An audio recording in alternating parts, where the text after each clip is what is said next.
नमस्कार मित्रों, मैं फूलचंद झजड़िया अपने YouTube चैनल कानूनी नज़रिया पर आपका हार्दिक स्वागत करता हूं। आज कानूनी विषय पर चर्चा के क्रम में हम ये देखेंगे कि जो स्टूडेंट विदेश से MBBS की पढ़ाई करना चाहते हैं उनके लिए क्या नीट परीक्षा को उत्तीर्ण करना अनिवार्य है, और इस संबंध में ऑनरेबल सुप्रीम कोर्ट ने अपने फैसले में क्या कहा है।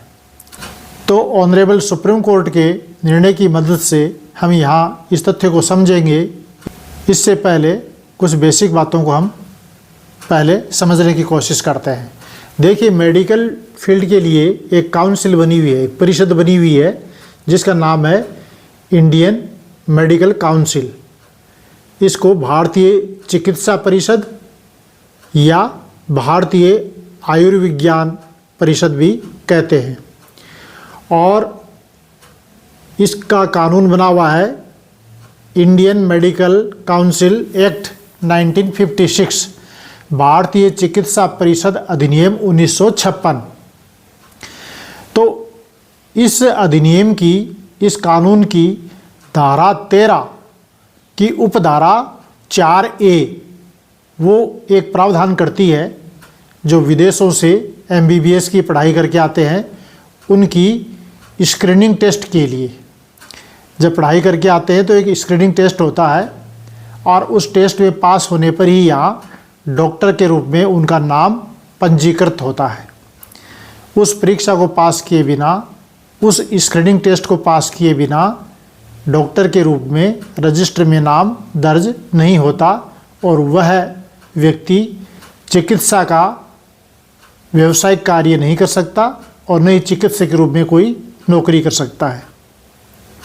तो स्क्रीनिंग टेस्ट पास करना अनिवार्य है, और उसका कानून है इस अधिनियम की धारा 13 की उपधारा 4A। लेकिन आज हम जो बात कर रहे हैं वो खास तौर से धारा 13 की उपधारा 4B के बारे में बात कर रहे हैं। तो धारा 4B में क्या कहा? इसमें कहा कि कोई भारतीय नागरिक यदि किसी विदेशी चिकित्सा संस्थान से मेडिकल डिग्री प्राप्त करने के लिए वहाँ पर एडमिशन लेता है, प्रवेश लेता है, दाखिला लेता है, तो उसे भारतीय चिकित्सा परिषद से पात्रता प्रमाण पत्र लेना अनिवार्य है। भारतीय चिकित्सा परिषद इंडियन मेडिकल काउंसिल से पात्रता प्रमाण पत्र लेगा, और उसके बाद विदेश में जाकर के MBBS की पढ़ाई के लिए एडमिशन लेगा, और जब वो डिग्री मिल जाएगी तब यहाँ वापस आकर के उपधारा 4A के अनुसार स्क्रीनिंग टेस्ट देगा, और उसमें पास होने के बाद डॉक्टर के रूप में उसका नाम दर्ज हो जाएगा।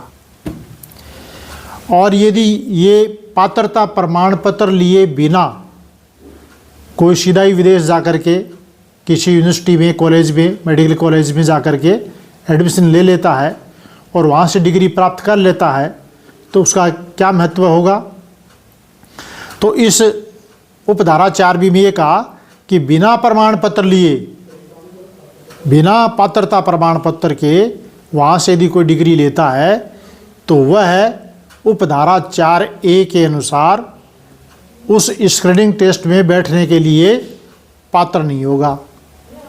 तो इसका क्या मतलब हुआ? इसका मतलब हुआ कि चिकित्सा परिषद से पात्रता प्रमाण पत्र लेना अनिवार्य है, और उसके बाद विदेश में किसी भी चिकित्सा संस्थान से जाकर के मेडिकल की पढ़ाई करने के लिए एडमिशन ले सकता है, और डिग्री प्राप्त करके वापस आकर के उपधारा 4A के अनुसार स्क्रीनिंग टेस्ट देगा, और उसमें उत्तीर्ण होने के बाद वह डॉक्टर के रूप में यहाँ काम कर सकेगा। अब इस धारा 13 की उपधारा 4B की इस पात्रता प्रमाण पत्र की जो शर्त है, इसी क्रम में 1 मार्च 2018 को एक रेगुलेशन के क्रम में अधिसूचना जारी की गई। क्या अधिसूचना जारी की गई 1 मार्च 2018 को? क्या कहा गया इसमें? इसमें कहा कि भारत के बाहर किसी चिकित्सा संस्थान में MBBS में एडमिशन लेने के लिए राष्ट्रीय पात्रता प्रवेश परीक्षा यानी नीट NEET राष्ट्रीय पात्रता प्रवेश परीक्षा में आवश्यक रूप से अर्हता प्राप्त करनी होगी। अर्हता प्राप्त करने का मतलब उसमें उत्तीर्ण होना होगा। और नीट का जो परिणाम आएगा, जो नीट का जो रिजल्ट होगा, वही उसकी पात्रता का प्रमाण पत्र माना जाएगा। अब देखिए, इसमें अलग से पात्रता प्रमाण पत्र के लिए किसी पैरामीटर की या मानदंड की आवश्यकता नहीं।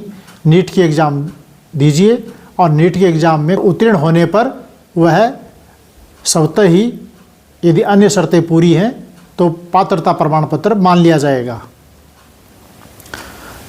तो ये जो 1 मार्च 2018 को अधिसूचना में नीट की परीक्षा पास करना अनिवार्य किया, उत्तीर्ण होना अनिवार्य किया, इस विनियमन को वर्ष 2019 में एक व्यक्ति अरुणादित्य दुबे, इसने ऑनरेबल सुप्रीम कोर्ट के समक्ष चुनौती दी। और क्या चुनौती दी? उन्होंने कहा कि भारत के बाहर किसी विदेशी चिकित्सा संस्थान में MBBS कोर्स में एडमिशन लेने के लिए पहले से ही पात्रता के मानदंड बने हुए हैं, इसलिए 2 आधार लिए। पहला तो ये लिया कि इसलिए अधिसूचना द्वारा इस अतिरिक्त मानदंड की आवश्यकता ही नहीं है, इसलिए इसको रद्द किया जाए। दूसरा उन्होंने कहा कि कानून में संशोधन किए बिना केवल अधिसूचना के द्वारा, केवल नोटिफिकेशन के द्वारा इसे लागू किया गया है, इसलिए भी ये कानून के विरुद्ध है, वैध नहीं है, मान्य नहीं है, इसको निरस्त किया जाए। पहले कानून में संशोधन होता और उसके पश्चात ये नियम लागू होने की बात आती, लेकिन कानून में तो संशोधन किया नहीं और एक रेगुलेशन के तहत, एक नोटिफिकेशन के तहत ये सूचना जारी कर दी कि नीट में पास होना ज़रूरी होगा, तो ये गलत है। तो इन दोनों आधार पर अरुणादित्य दुबे ने ऑनरेबल सुप्रीम कोर्ट के समक्ष चुनौती दी 1 मार्च 2018 की अधिसूचना विनियमन को। तो ऑनरेबल सुप्रीम कोर्ट ने कहा कि इंडियन मेडिकल काउंसिल एक्ट 1956, इसकी धारा 13 की उपधारा 4A, 13 की उपधारा 4B और धारा 33 और ये जो नोटिफिकेशन 1 मार्च 2018 का है, इस विनियमन का सबका अध्ययन करने के बाद उन्होंने ये कहा कि नीट परीक्षा में योग्यता अनिवार्य करना पात्रता प्रमाण पत्र प्रदान करने की निष्पक्ष और पारदर्शी प्रक्रिया है। इसमें कहाँ दिक्कत है? नीट परीक्षा दे रहा आदमी और उत्तीर्ण हो रहा है तो पात्रता का प्रमाण पत्र माना जा रहा है, उसको, उस रिजल्ट को ही पात्रता का प्रमाण पत्र मान लिया गया है।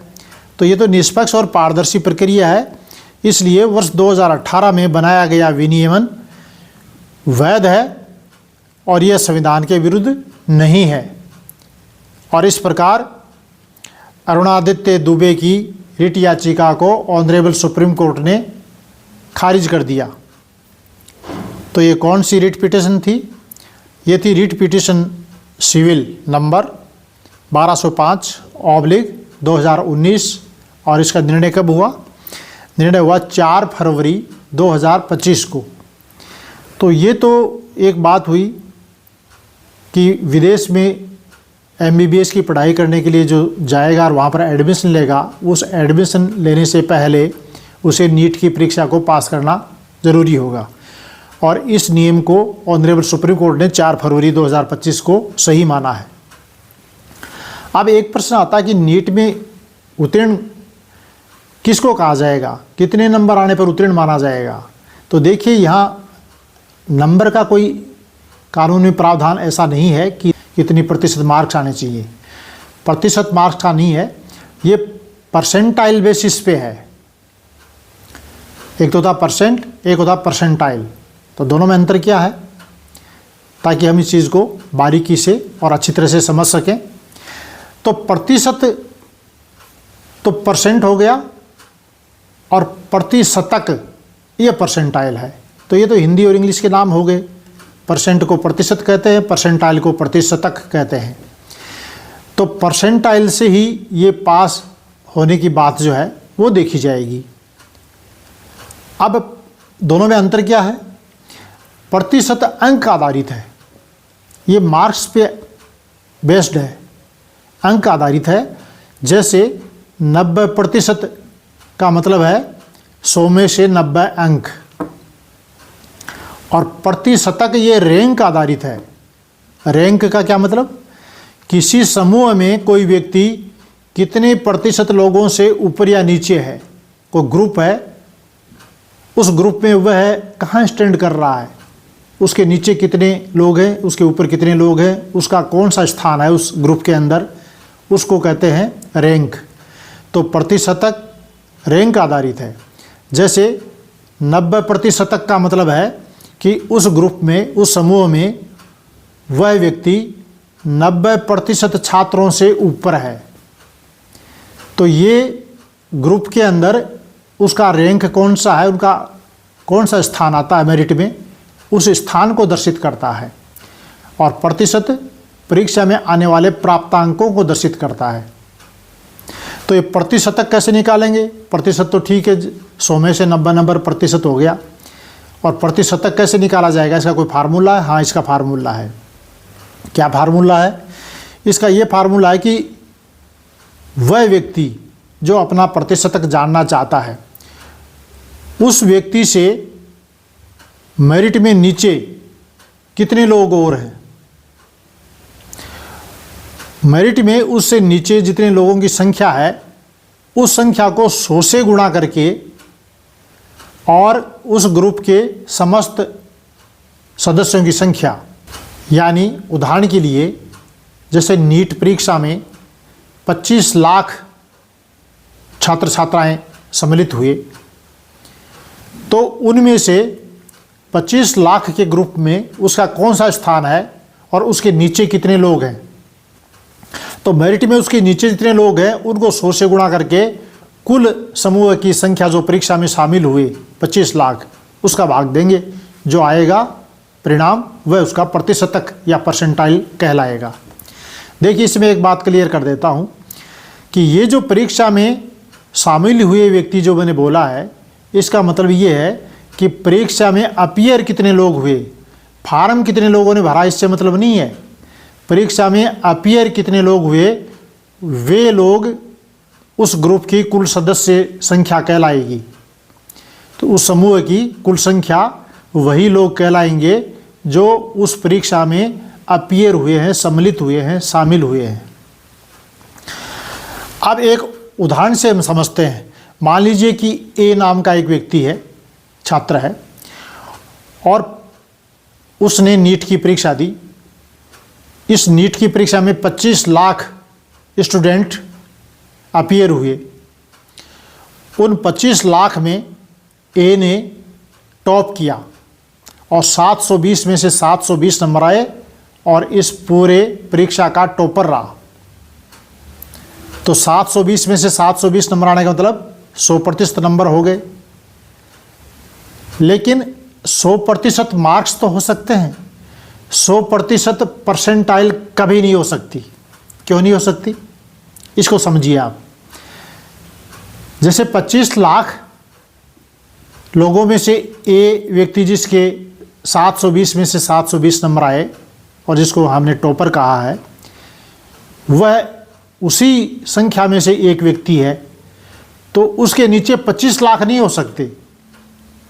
25 लाख में से एक कम होगा। वो एक कौन होगा? वो एक स्वयं ए है जो टॉपर है। तो उसके नीचे कितने रहे? 24,99,999 से नीचे हैं। 25 लाख लोग नीट की परीक्षा में सम्मिलित हुए, उसमें से ए व्यक्ति ने टॉप किया और 720 में से 720 यानी कि 100% मार्क्स उसके आए। उसके नीचे 24,99,999 रहे, तो इसका परसेंटाइल निकालेंगे तो 24,99,999 को 100 से गुणा करके 25 लाख का भाग देंगे, तो इसका परसेंटाइल आएगा 99.99996। ये इसका परसेंटाइल है। तो पूरा 100 परसेंटाइल नहीं हो सकता। क्योंकि एक तो वो स्वयं हो गया ना जो उस ग्रुप का है, तो बाकी के एक ग्रुप में से एक माइनस होकर के फिर उसके नीचे रहेंगे, उनको 100 से गुणा करके ग्रुप की कुल संख्या का भाग देंगे, तब परसेंटाइल आएगा। अब मान लीजिए कि 720 में से 720 कई लोगों के हैं, 10 लोगों के आ गए, तो 10 में से अब क्या 10 के 10 फर्स्ट होंगे? नहीं, फर्स्ट तो एक ही होगा, दूसरा सेकंड, फिर थर्ड, ऐसे होंगे। जैसे 720 मार्क वाले इन सभी 10 लोगों के बायोलॉजी में सबसे अधिक किसके हैं? यदि बायोलॉजी में भी बराबर हैं तो केमिस्ट्री में सबसे अधिक किसके हैं?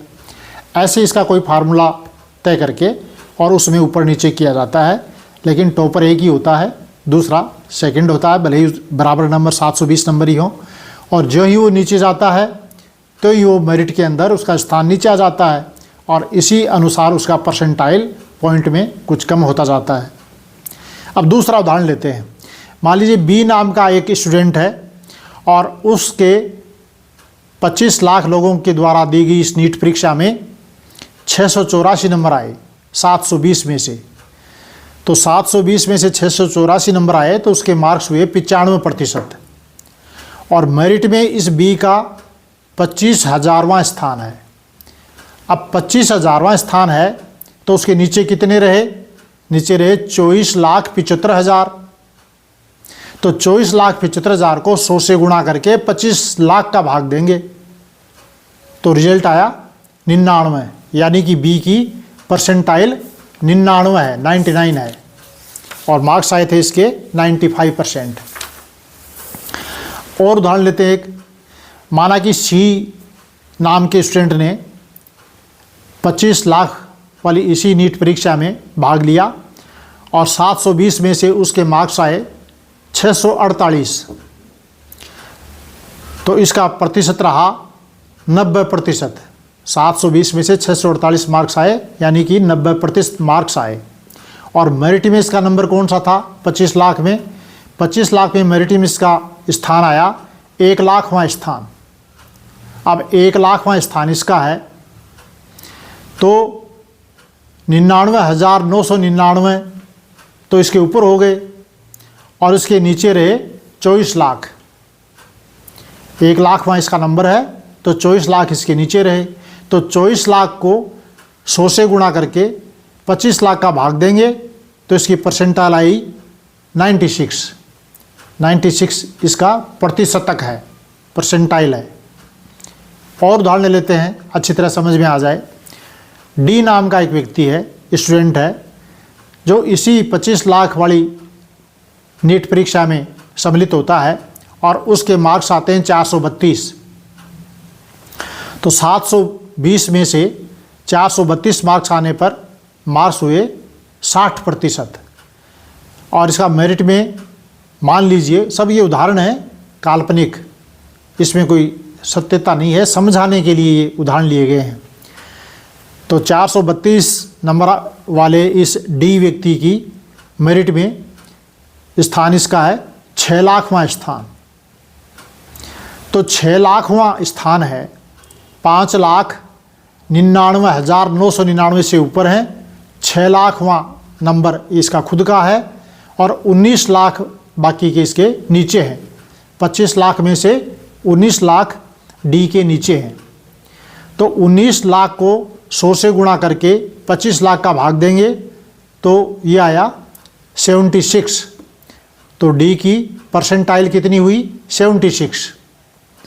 डी के 60% मार्क्स हैं, 6 लाखवां स्थान है, परसेंटाइल 76 है। अब एक और उदाहरण, ई नाम का व्यक्ति, इसने इसी एग्ज़ाम के अंदर शामिल हुआ और 720 में से 180 नंबर आए। 25 लाख लोगों ने नीट की परीक्षा दी, उसमें से ई भी एक व्यक्ति था, उसके 720 में से 180 अंक आए। तो ये अंकों का प्रतिशत हुआ 25%। 25% अंक मिले ई को। और मेरिट में इसका नंबर कौन सा था? मेरिट में ई का नंबर था 12,50,000वां। अब 12,50,000वां नंबर तो इसका है 25 लाख में से, तो इसके नीचे कितने रहे? तो नीचे इसके रहे 12,50,000। ये बीच में आ गया। तो शेष इसके नीचे रहे 12,50,000 को 100 से गुणा करके 25 लाख का भाग देंगे तो रिजल्ट आएगा 50। तो ई जिसके 25% मार्क्स आए, जिसका मेरिट में 25 लाख लोगों में 12,50,000वां स्थान था, उसकी परसेंटाइल है 50। एक लास्ट उदाहरण और ले लेते हैं। एच नाम का एक स्टूडेंट है और उसके 25 लाख लोगों द्वारा दी गई नीट परीक्षा में 720 में से 144 नंबर आए, यानी कि 20% नंबर आए, और मेरिट में इसका स्थान हुआ 15 लाखवां स्थान।